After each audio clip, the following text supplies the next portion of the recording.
আজকে চলে এসেছি 16 নম্বর রেলওয়ে ব্রিজে। আর এই রেলওয়ে ব্রিজটা কমপ্লিট হয়ে গেছে, ছোটো ছোটো কাজগুলো বাকি আছে। আপনাদের অপেক্ষা করতে হবে আর 2027-এর লাস্ট দিকে অবধি অপেক্ষা করতে হবে, ট্রেন চালু হবে বন্ধুরা।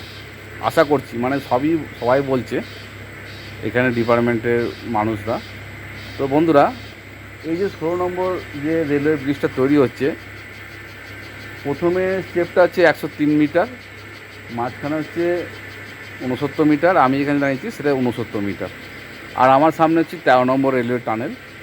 ঘুরিয়ে দেখাচ্ছি আপনাদেরকে, এই যে 13 নম্বর রেলওয়ে টানেলটা।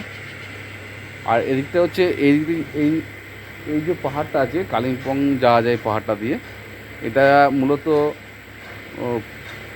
সিলেরিগাঁও, ইচ্ছেগাঁও, এইসব জায়গাগুলো, যে মেন মেন জায়গাগুলো আছে, এগুলো দেখতে পাবেন। এটা খুব অপূর্ব একটা জায়গায় তৈরি হচ্ছে এই রেলওয়ে ব্রিজ। আপনারা অনায়াসে আসতে পারবেন, ট্রেনের জানলাতেই দেখতে পাবেন সুন্দর একটা প্রকৃতির দৃশ্য।